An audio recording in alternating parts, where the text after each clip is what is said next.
Good morning, learners. Today is Monday, April 27th, 2020. And on this day in history, this has a lot to do with, what we're starting to learn with reading and writing around civil rights. So on this day in history, South Africa, which is at the very bottom of Africa, it's its own country, it held its first multiracial election. So this was the first time in history, so multiracial, so multi means many or multiple. So multiple races were able to vote and run for office in South Africa. So this day in history, in the year 1994, the first multiracial election took place, and Nelson Mandela won the presidency for South Africa, and he became the first black leader in South Africa. Moving forward, our word part of the day. This has to do with what Mrs. Connor has been putting out, which is parts of speech with poetry and such.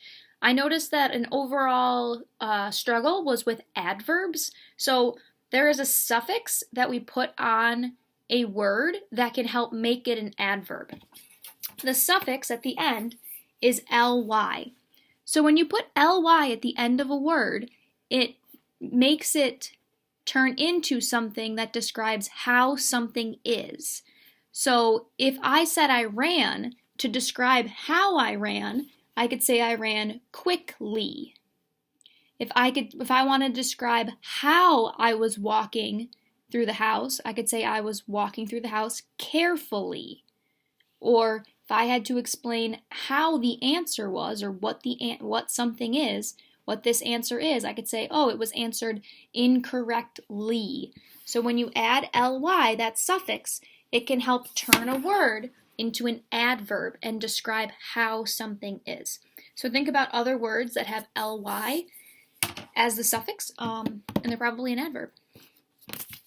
Our question of the day. Would you rather have to crawl everywhere or have to hop everywhere? I would choose rather hop everywhere because I think it would be quicker. I would have really strong leg muscles. And I just think it would be more efficient than crawling. So I would rather have to hop everywhere. But what would you rather? Would you rather have to crawl everywhere or have to hop everywhere? Our wonder precept of the day is from a man named William James. And it goes like this. Wherever you are, it is your own friends who make your world. Interpret that however you may. I interpret it as no matter where you are in your life, your world and the things around you has a lot to do with the people you surround yourself with. So the friends and the family and your loved ones that are around you. So wherever you are in your own life or physically wherever you are, the people that surround you are the ones that make up your world. Even if, I say, oh, well, I used to live in China and now I moved to Russia. Like your world is who is around you and the friends that you have. That's how I interpret it.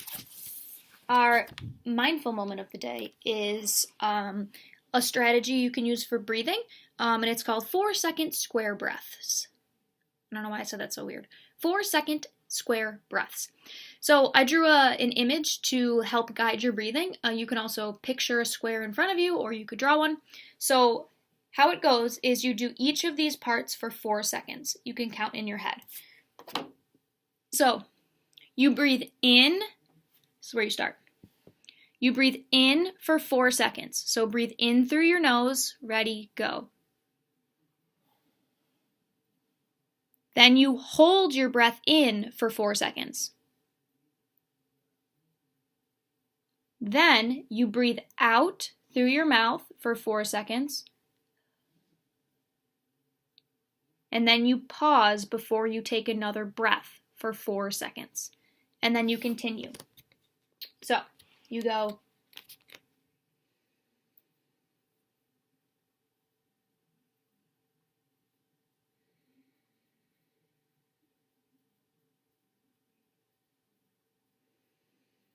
So you go around the square. It helps you focus on your breathing, and your breath can actually slow down some of the things going on in your body and can help you focus, or can help bring your emotions down to a more manageable level. So 4-second square breaths. You can picture a square in front of you. In for 4 seconds, hold for 4 seconds, out for 4 seconds, pause for 4 seconds. Okay? Lovely job. We'll finish with our story cubes. As I'm getting my story cubes out, the learning for this week, as it was last week, the learning is new. It's new things that we haven't done before. So you should look at everything and you should do everything, because these are 5th grade things that we have to be learning. And it's now your job to make sure that you're looking at everything and showing integrity and that strong independence and doing the learning you're supposed to be doing. All right. Our story cubes for the day. A rainbow and a magic wand. So, do a 1-sentence story tell, starting with the topic of a rainbow or a magic wand, or maybe write about a nonfiction piece, research how rainbows happen, or how magicians do magic tricks, or write a story, whichever you prefer. Either write about it or talk about it, or you can look for ways to read about it. And until next time, it's Miss G. See you soon.